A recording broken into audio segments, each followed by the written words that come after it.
Bom dia, irmãos. Que a graça e paz do nosso Senhor esteja aí com você, na sua casa. E que nesse momento a gente possa estar com o coração aberto para sentir a presença do Senhor e conseguir enxergar o brilho dele e nos detalhes do nosso dia. Não só no domingo, não só hoje de manhã, mas durante toda a nossa semana, durante os dias da nossa vida. Então que nesse momento ele possa estar trazendo paz e amor e ânimo para o seu coração. E forças também, para passar por esses momentos difíceis. Então vamos louvar o Senhor.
Amém.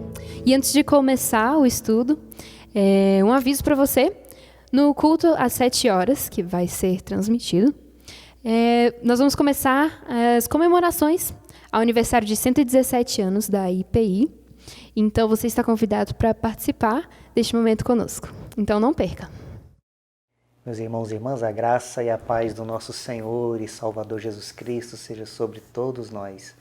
Mais uma vez nos reunimos para estudar a palavra do Senhor, e como é bom sabermos que Deus, que nos dá a sua palavra, nos alimenta com a sua poderosa palavra e faz com que a nossa vida tenha não apenas sentido, mas tenha propósito, e que nessa manhã o Senhor mesmo continue falando conosco. Vamos orar antes de nós lermos o texto. Nessa manhã nós vamos conversar em Atos dos Apóstolos, capítulo 11, dos versos 1 a 18, e vamos orar antes de ler o texto. Bendito Senhor, nós te adoramos na beleza, Senhor, da tua santidade. Obrigado, Senhor, pela Tua palavra. Obrigado, Deus, porque Tu nos dás o privilégio de lê-la, de estudá-la. Ó Pai bendito, dá-nos a bênção de nessa manhã sermos mais uma vez exortados, edificados, renovados pela Tua palavra e que possamos não apenas aprender mais, mas acima de tudo, Senhor amado, viver aquilo que o Senhor tem para a nossa vida. Nós oramos em nome de Jesus, nosso Senhor e nosso Salvador, hoje e sempre. Amém. Nós vamos, como o pastor já disse, hoje pela manhã conversar no texto de Atos, capítulo 11, dos versos 1 a 18. Esse texto é uma continuação daquela história que nós conversamos domingo passado, que foi a visita, né, de Pedro à casa de Cornélio. Todo o capítulo 10 relata esse importante momento da história da igreja em que Pedro vence todo o preconceito, toda a intolerância, toda a xenofobia, né, judaica com relação aos não-judeus e vai até a casa do gentil, do não-judeu, chamado Cornélio, um chefe, um comandante de uma centúria romana e que também recebe a palavra vinda da boca de Pedro, tem uma experiência de fé em Jesus Cristo. E aqui nós temos uma sequência desse evento, dessa situação, porque essa situação que aconteceu na casa de Cornélio acaba provocando uma repercussão na igreja em Jerusalém, entre os judeus, e é o que nós vamos conversar nessa manhã, esse texto, que é essa repercussão causada pela visita de Pedro à casa de Cornélio, na cidade de Cesareia. Diz assim a palavra do Senhor: Chegou ao conhecimento dos apóstolos e dos irmãos que estavam na Judéia que também os gentios haviam recebido a palavra de Deus. Quando Pedro voltou para Jerusalém, os que eram da circuncisão começaram a questioná-lo, dizendo... Quero chamar sua atenção já no primeiro versículo para o fato de que essa notícia, né, da visita de Pedro à casa de Cornélio se espalhou ao ponto de chegar na cidade de Cesareia, chegar até a cidade de Jerusalém, essa notícia. E o texto nos conta que não apenas, né, os cristãos de Jerusalém, mas de toda a Judéia, o que é uma grande região, portanto, aqui nós temos a igreja de Jerusalém, da circunvizinhança, das cidades circunvizinhas de Jerusalém. Esses cristãos, então, ficam sabendo que Pedro havia visitado a casa de Cornélio e que esses que tinham sido visitados haviam também tido a experiência de salvação e recebido o Espírito Santo. O texto nos conta nos versículo número 2, que quando Pedro voltou para Jerusalém, os que eram da circuncisão começaram a questioná-lo. Aqui nós temos então uma identificação de um grupo dentro da igreja, os que eram da circuncisão.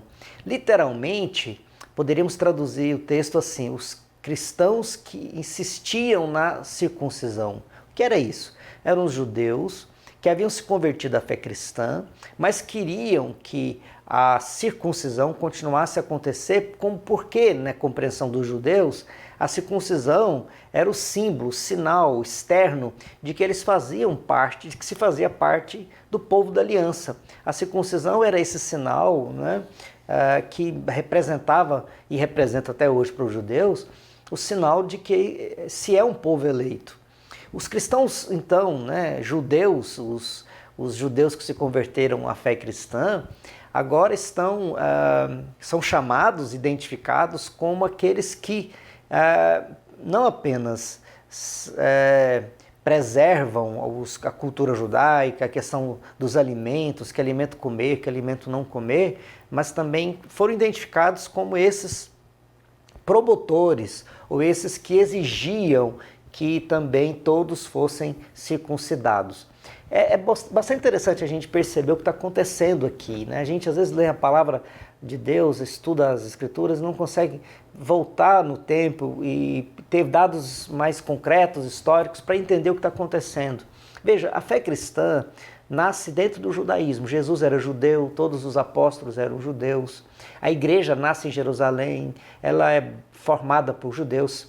Nós pensamos aí entre 20, 30 ou até 40 anos em que essa igreja está em Jerusalém até sair da cidade de Jerusalém. Haja vista que esse texto todo de Atos remonta a um período de mais ou menos 60 anos. Podemos pensar que pelo menos 20 a 30 anos de todo o Atos dos Apóstolos acontece nesse primeiro momento dessa igreja em Jerusalém, até que essa igreja se abre para pregar o evangelho, ou até não por própria vontade, como nós vimos nesses eventos, mas às vezes compelida pelo próprio Deus para que ela possa sair e pregar, proclamar a palavra para outras pessoas que não os judeus.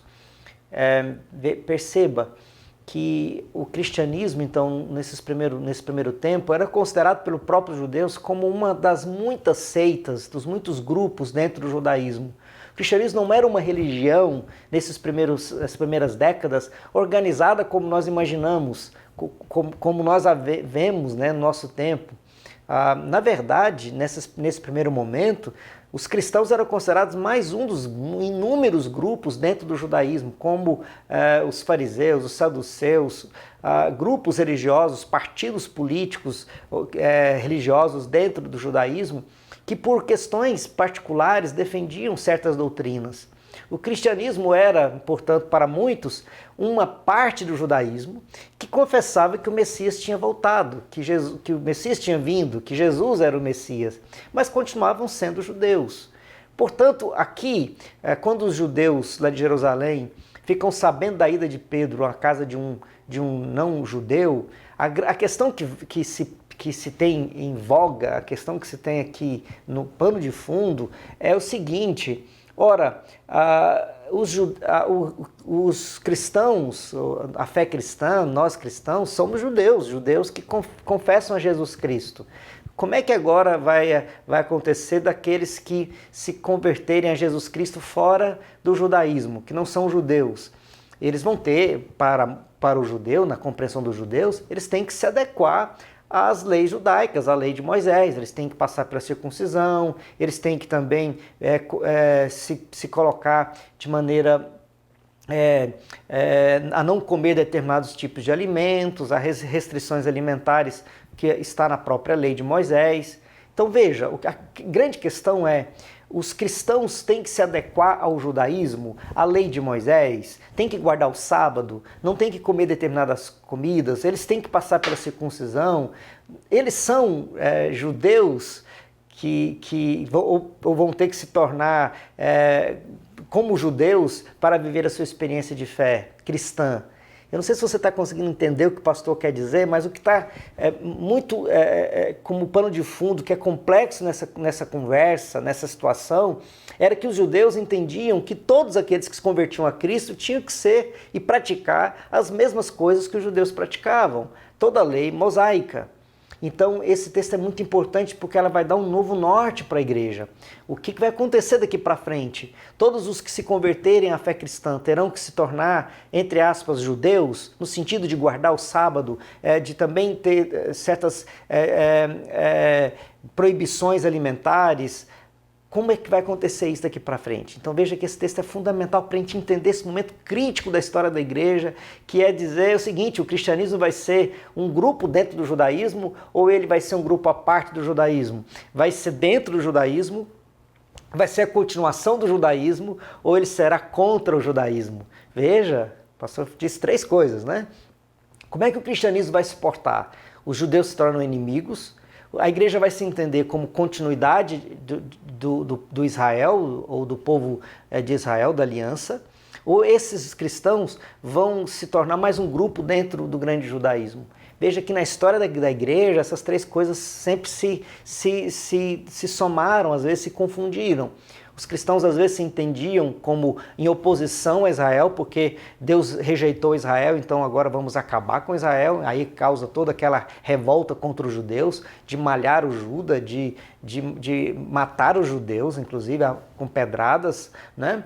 essa revolta contra os judeus, porque os judeus rejeitaram Jesus, os judeus mataram Jesus, eles são os inimigos da fé cristã. Outros vão dizer, não, a igreja é continuação de Israel, Israel continua agora com a igreja é o novo Israel. Ou a igreja não é um novo Israel, mas a igreja é uma parte de Israel, ela é uma parte do povo do judaísmo. Parece ser tão confuso, mas todas as questões que envolvem a fé cristã, nesse todo longo período do cristianismo, em um momento ou outro a igreja ficou ou fica nessas três questões, né? Nessas três alas, ou de rejeição, ou de continuação, ou de submissão, né? Subserviência ao judaísmo.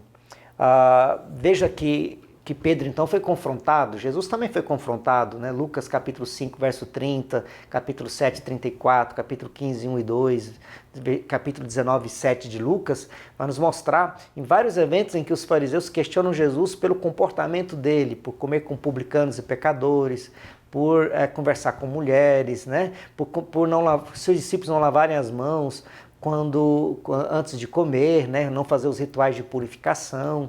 Então Jesus também enfrentou essa oposição por parte dos radicais judeus. Verso 3, você entrou na casa de homens circuncisos e comeu com eles. Então aqui nós temos a condenação, ou a acusação, melhor dizendo, né? A acusação para Pedro foi que você entrou na casa de homens não circuncidados, incircuncisos, e você comeu com eles. Veja que a condenação não é porque Pedro pregou o evangelho, porque falou do amor de Deus, porque Pedro fez prosélitos ou convertidos lá na casa de Cornélio, não. A acusação é, você entrou na casa de homens incircuncisos e comeu com eles. É específico. Você, como judeu, não pode, pela lei mosaica, entrar na casa de um incircunciso e comer na mesma mesa. Isso é proibido pela lei de Moisés. Pedro, por que você fez isso? Versículo 4, então, nós vamos relembrar o que aconteceu no texto, capítulo 10, que nós já lemos, porque Pedro agora vai contar na primeira pessoa aquilo que no capítulo 10 nós lemos a partir da visão de Lucas. Capítulo 10, Lucas está narrando a história. Aqui no capítulo 11, nesses versos que nós vamos ler, é Pedro contando a história a partir, né, da primeira pessoa. Ele estava vivendo o fato. Então diz assim, então Pedro passou a fazer-lhes uma exposição por ordem, dizendo, eu estava na cidade de Jope, orando, e num êxtase tive uma visão em que observei descer um objeto como se fosse um grande lençol, baixado do céu pelas quatro pontas e vindo até perto de mim. E olhando atentamente para dentro daquilo, vi quadrúpedes da terra, feras, répteis e aves do céu. Verso 7, ouvi também uma voz que me dizia, levante-se Pedro, mate e coma. Ao que eu respondi, de modo nenhum, Senhor, porque em minha boca nunca entrou nada que fosse impuro ou imundo. Pela segunda vez a voz do céu falou, não considere impuro aquilo que Deus purificou. Isso repetiu 3 vezes, e de novo tudo foi recolhido para o céu. E eis que na mesma hora pararam diante da casa em que estávamos 3 homens enviados de Cesareia para se encontrar comigo. Então o Espírito me disse que eu fosse com eles sem hesitar. Foram comigo também estes 6 irmãos, e entramos na casa daquele homem. Eu quero que você preste atenção no versículo 12, porque diz o texto que Pedro foi até a casa de Cornélio, né? Ele relata, com outros 6 irmãos. Nós já vimos isso lá no capítulo 10, no domingo passado, mas eu quero chamar a atenção para o fato de que, enquanto os homens que Cornélio envia para Jope para avisar Pedro, para convidar Pedro para ir a Cesareia, eles demoram 1 dia para fazer essa viagem de Cesareia até Jope. Pedro demora 3 dias de Jope até Cesareia. E ele demora esses 3 dias, nós sabemos por quê. Porque ele deve ter saído e buscado alguns irmãos, conversado com alguns irmãos, para o acompanharem até a casa de Cornélio. Essas 6 pessoas que acompanharam Pedro, elas são mais uma vez relatadas aqui no capítulo 11. Elas são como testemunhas. Pedro entendeu que não era prudente que ele saísse de Jope, fosse para a casa de um incircunciso, e que nessa casa ele pudesse, ele não sabia o que aconteceria ali, mas ele teria que entrar na casa de um incircunciso. Então ele chama vários irmãos, ele convida vários irmãos, 6 irmãos, para viajarem com ele até Cesareia. Por quê, irmãos? Por que Pedro faz isso? Pedro faz isso com a intenção de, obviamente, ter testemunhas para o que acontecerá lá, porque ele já previa, Pedro já previa o fato de que essa sua ida até Cesareia, na casa de um gentil, provocaria repercussão entre os irmãos judeus. Então o texto nos conta no versículo 13, e ele nos contou como tinha visto na casa dele um anjo em pé, que ele disse: envie alguém a Jope e mande chamar Simão, que também é chamado de Pedro, verso 14, o qual lhe dirá palavras mediante as quais você e toda a sua casa serão salvos. Quero que você se recorde, né, que isso não está lá no capítulo 10, mas nós encontramos aqui a motivação do convite para Pedro. O anjo disse para Cornélio, então, e nós que ouvimos da boca de Pedro, que Cornélio mandou chamar a Pedro, porque o anjo havia dito que da boca de Pedro sairiam palavras que seriam importantes, seriam necessárias para que eles alcançassem a salvação. Então aqui nós sabemos qual é o propósito que estava no coração de Cornélio a partir da visão do anjo. O anjo disse que para ele ser salvo era necessário ouvir a pregação da palavra de Deus pela boca do apóstolo Pedro. Verso 15, quando comecei a falar, o Espírito Santo caiu sobre eles, como também sobre nós no princípio.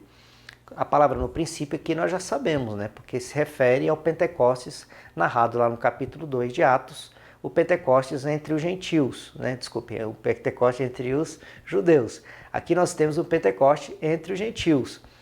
O que ele quer dizer é que não há nenhuma diferença. O que o Pedro quer nos apontar e Lucas está nos relatando é que na palavra de Pedro ele quis dizer simplesmente: não há nenhuma diferença. O que aconteceu entre nós no princípio aconteceu entre os gentios de igual maneira. Como aconteceu entre nós quando nós estávamos reunidos, o Espírito Santo veio sobre nós, nos capacitou para viver a fé cristã e proclamar a Cristo. Da mesma maneira, quando a palavra foi pregada ali em Cesareia, o Espírito Santo de igual maneira tomou o coração, a vida daqueles irmãos, e eles, assim como nós, também têm o Espírito Santo. E o verso número 16, então me lembrei da palavra do Senhor quando disse: João, na verdade, batizou com água, mas vocês serão batizados com o Espírito Santo. E verso 17, pois se Deus deu a eles o mesmo dom que tinha dado a nós quando cremos no Senhor Jesus, quem era eu para que pudesse resistir a Deus? Pedro faz uma defesa espetacular, né? Ora, eu preguei a palavra, eu fui enviado por Deus para falar, eu não fui por vontade própria, eu fui compelido por Deus a ir à casa de Cornélio lá em Cesareia. Eu obedeci à voz de Deus que me mandou pregar e eu preguei. E quando eu preguei, o Espírito Santo fez a sua obra, essas pessoas foram salvas e foram batizadas no Espírito Santo. E eu estou aqui para dizer o seguinte: quem sou eu que pudesse dizer não, que eu pudesse resistir àquilo que Deus estava fazendo? Em outras palavras, quem sou eu, Pedro, para impedir que Deus faça o que quer fazer? Quem sou eu, Pedro, para impedir que Deus cumpra a sua vontade e faça o seu querer quando a palavra é pregada e eu obedeço? Não que eu quisesse, diz Pedro, mas Deus quis. Não que fosse a minha intenção, mas era o propósito de Deus. E quem sou eu para resistir a Deus? E no verso 18 nós lemos assim: quando os demais ouviram isso, acalmaram-se e glorificaram a Deus, dizendo: então também aos gentios Deus concedeu arrependimento para a vida. Quero chamar a sua atenção para o fato de que aqui nós não temos uma autoridade de Pedro, uma autoridade papal de Pedro, como se Pedro fosse imbuído de alguma autoridade, episcopal, né? Como se ele fosse o maior entre os demais. De maneira alguma. Pedro aqui se coloca como irmão entre os irmãos e relata o fato E o texto nos mostra claramente que aqui não há nenhuma autoridade de Pedro que impõe que as coisas aconteçam do seu jeito, né? Como se, por eu entender que é assim, vocês têm que concordar. Não, o que há é que todos eles acalmam o coração e começam a glorificar a Deus, dizendo que também entre os gentios, né, Deus concedeu arrependimento para a vida. Esse incidente na casa de Cornélio, então, cumpre as profecias do Antigo Testamento de que Israel seria luz para as nações. Nós vamos encontrar isso em vários textos do Antigo Testamento, mas veja como Deus é maravilhoso, né?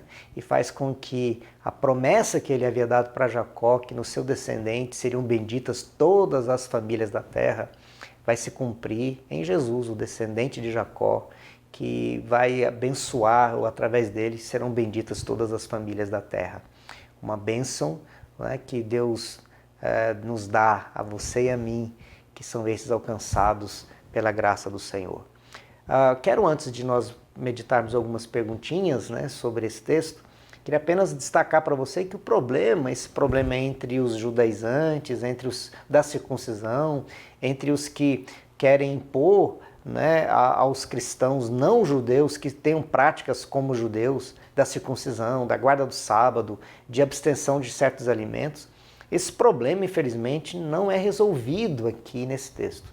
Nós vamos perceber claramente que no próprio Atos dos Apóstolos, mas também nas cartas apostólicas, especialmente na carta aos Gálatas de Paulo, o quanto esses problemas ainda permanecem na igreja por muitas décadas, porque os discípulos de Cristo, não judeus, estavam sendo ameaçados, forçados, intimidados pelos judeus a se tornarem ou praticarem a lei mosaica no que tange a guarda do sábado, a abstenção de certos alimentos. E nós vamos perceber isso lá em Gálatas capítulo 5, especialmente, quanto Paulo fica extremamente irado, né, com o fato de que os judaizantes estavam querendo impor sobre os gentios, sobre os não-judeus, práticas que são meramente da religião judaica e que foram completamente suprimidas em Cristo Jesus, superadas em Cristo Jesus, não porque a lei deixou de ser lei, mas porque ela foi cumprida plenamente em Cristo. Cristo cumpriu a lei. Cristo cumpriu a lei, essas leis cerimoniais não têm mais qualquer tipo de sentido. A lei de guarda de dias sagrados, também não há mais nenhum tipo de sentido, por mais que se faça uma tentativa de literalmente trazer uma leitura distorcida das Escrituras, dizendo que o sábado foi antes da lei, foi dado lá antes da lei ser dada. É um tipo de exegese que ignora o próprio texto bíblico, tenta fazer uma ginástica para tentar comprovar algo que não pode ser comprovado. Até porque Jesus ressuscitou num domingo, a igreja já no primeiro século, já no Apocalipse, já em Atos dos Apóstolos, se reunia no domingo pela manhã. Nós vamos perceber isso no próprio Atos, como a igreja passou a celebrar o seu culto, às vezes antes do raiar do sol, como expressão de que também no domingo, antes do raiar do sol, Jesus havia ressuscitado e a igreja deveria estar ali para sempre relembrar a ressurreição do seu Senhor, também num domingo pela manhã. Essa questão da guarda de sábado, também dos dias sagrados, ou da circuncisão, ou mesmo dos alimentos, não é uma questão que foi resolvida aqui, né, no capítulo 11 de Atos, mas ela permaneceu por séculos na igreja e ainda está conosco. Em alguns momentos foi muito mais forte, outros momentos menos forte, mas nas últimas décadas tem acirrado essa tentativa judaizante na igreja. Igrejas com bandeiras de Israel dentro do templo, com chofar, com símbolos da estrela de Davi, cristãos que usam a estrela de Davi como se a estrela de Davi fosse um amuleto, né? E aí nós começamos a ter práticas judaizantes que não têm absolutamente nada com a fé cristã e as pessoas sequer sabem responder por que fazem isso. A pessoa tem uma estrela de Davi, ela não sabe por quê. Ela tem a bandeira de Israel dentro do templo, ela não sabe explicar por quê. Né? Toca chofar dentro dos templos e dizem que isso é mais espiritual, não sabe por quê. Tem gente que acha que a água do Jordão é mais abençoada do que a água aqui do Paranoá, né? Quando essas compreensões distorcidas, como que sacralizando aquilo que Deus não sacralizou, sacralizando aquilo que Deus nunca fez. Essas distorções são distorções ainda da tentativa de infelizmente, impor sobre os não-judeus como se a terra judaica, como se o povo judeu, como se a nação judaica, como se o Estado de Israel fosse diferente, fosse especial, fosse uma raça eleita. Raça eleita são aqueles que em Cristo Jesus, o apóstolo Pedro vai dizer isso lá no capítulo 2 da sua carta. Vós sois a raça eleita, o sacerdócio santo, o povo de propriedade exclusiva de Deus. E não está falando dos judeus, está falando de você e de mim. Pense nisso. Vamos conversar? Primeiro, Pedro precisa de uma intervenção de Deus e demora 3 dias para cumprir a ordem de Deus. Os da circuncisão precisam ser convencidos. Com qual óculos lemos a Bíblia? Quando eu leio esse texto, né, a gente precisa perceber, né? O apóstolo Pedro demora 3 dias para ir até a casa de Cornélio obedecendo a voz de Deus, para obedecer a voz de Deus. Os da circuncisão, os crentes da circuncisão, precisam ser convencidos, né, de que não estão errados, né, para poderem aceitar que não-judeus possam ser salvos em Cristo. Com que óculos nós lemos a Bíblia? Você já parou para pensar nisso? De que maneira você lê as Escrituras? Quando se fala da vontade de Deus, nós às vezes somos tão lentos para perceber a voz de Deus, porque os nossos óculos estão cheios da nossa religiosidade, de nossos preconceitos, de nossa visão distorcida sobre aquilo que Deus quer nos falar. Eu quero convidar você para limpar os óculos. É um desafio mais difícil que tem, que não é, como eu às vezes cito bastante aqui na igreja, né? O Dietrich Bonhoeffer sempre dizia, que é ler a Bíblia não por nós, mas também contra nós. Que é a capacidade de olhar para o texto das Escrituras e permitir que a palavra de Deus questione as nossas intenções, as nossas visões, as nossas percepções, as nossas compreensões do que é pecado, do que não é pecado, as nossas compreensões sobre quem é impuro, o que não é impuro, o que é amaldiçoado, o que não é amaldiçoado, né? Às vezes nós fazemos isso com tanta rapidez e não percebemos o que a Bíblia está nos dizendo. Eu quero convidar você a limparmos os nossos óculos para aprendermos a ler a palavra de Deus. Porque a segunda questão é quais lições esse texto traz para a igreja moderna. Temos sinais judaizantes também em nosso tempo? Qual o dano para a missão da igreja quando a moral toma o lugar do amor pelas vidas? Eu já falei bastante sobre esse assunto, então não quero me delongar aqui, mas a igreja moderna nos nossos dias também tem se tornado muito parecida com os judaizantes lá de Jerusalém, os da circuncisão, que também querem impor sobre todos uma moral que não é a palavra de Deus. Isso é uma situação muito complicada. E quais são as consequências disso para a pregação da igreja? A igreja precisa proclamar Jesus Cristo e não uma, entre aspas, moral religiosa. Não é essa a proposta que Jesus nos mandou. A nova vida em Cristo, movida pelo Espírito Santo, é uma vida promovida pelo Espírito Santo, não pela imposição de regras morais que às vezes nós tentamos colocar sobre os outros antes que os outros tenham a compreensão de quem é Jesus. A sua missão e a minha é proclamar Jesus.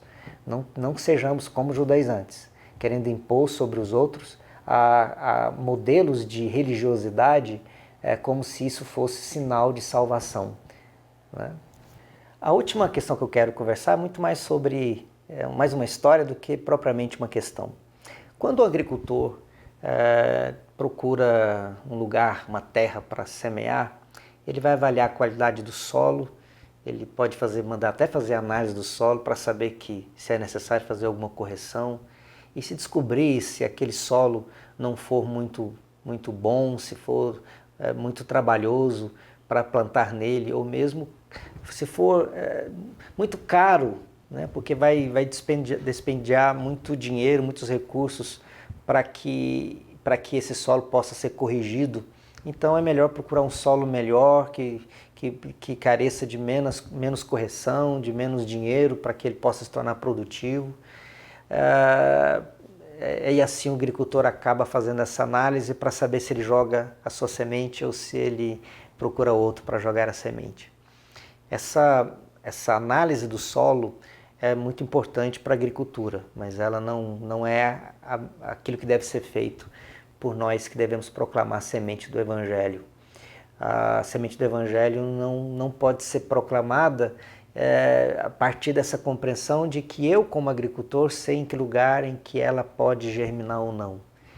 E esse texto que nós lemos é mais um sinal, é mais uma maravilhosa mensagem para o seu meu coração, que você só tem que obedecer, eu só tenho que obedecer, de abrir a boca, ou usar os meios necessários, outros meios, né? Hoje há muitos meios para isso, mas de proclamar esse Evangelho, lançar a semente e fazer com que a palavra seja pregada e que Deus mesmo realize o seu propósito. Quando nós fazemos isso, quando nós simplesmente obedecemos, como Pedro obedeceu, e quando a palavra é lançada, quando a palavra é semeada, nós vamos descansar, sabendo que Deus é que faz o milagre da salvação. Que Deus possa abençoar você, para que você não fique escolhendo o solo no qual semear a semente do Evangelho. Que nós não sejamos como agricultores, mas que sejamos como aquele semeador que saiu para semear e semeou, sem se preocupar em qual lugar a semente cairia, porque ele sabe que a germinação não é um ato da sua semeadura, né? É um ato do milagre da graça de Deus. E essa é a diferença entre proclamar o Evangelho e plantar a semente no chão. Vamos orar? Que Deus possa nos abençoar com a sua presença poderosa, guardar o nosso coração e nos fazer cada vez mais obedientes ao seu querer. Vamos orar? Obrigado, Senhor, pela tua palavra, tão desafiadora para a nossa vida. Que possamos aprender, Senhor amado, com esse texto, a como nos portar enquanto igreja, a como ser igreja que não se desculpa, ó Deus, de cumprir o propósito de proclamar esse Evangelho em todo o tempo, para todas as pessoas. E crermos assim, Senhor, que Tu és poderoso para fazer essa palavra germinar. Afinal, o Senhor mesmo disse que a Sua palavra jamais voltará vazia, porque ela sempre fará aquilo que o Senhor determinou que ela fizesse. Abençoe-nos, abençoe cada irmão e irmã que está nesse momento participando desse momento de estudo. Também aqueles que estão enfermos, ó Pai, que o Senhor visite cada família e cada irmão e irmã e suas famílias, respectivas famílias, que a presença do Senhor possa verdadeiramente, poderosamente cuidar do nosso país, desse mundo, nesse tempo, ó Deus, que nós estamos vivendo. Mais uma vez pedimos que o Senhor abençoe aos médicos, aos enfermeiros e aqueles que estão na frente das pesquisas da vacina. Obrigado, ó Deus, porque há sinais de que isso pode acontecer aí já nos próximos meses. Pedimos que o Senhor possa abençoar para que isso se concretize, que verdadeiramente vidas sejam poupadas e que nós tenhamos, Pai, o vislumbre da Sua bênção sobre não apenas a nossa cidade, o nosso estado, a nossa nação, mas também sobre o nosso mundo. Em nome de Jesus nós oramos, para a glória do Teu nome, hoje e sempre. Amém.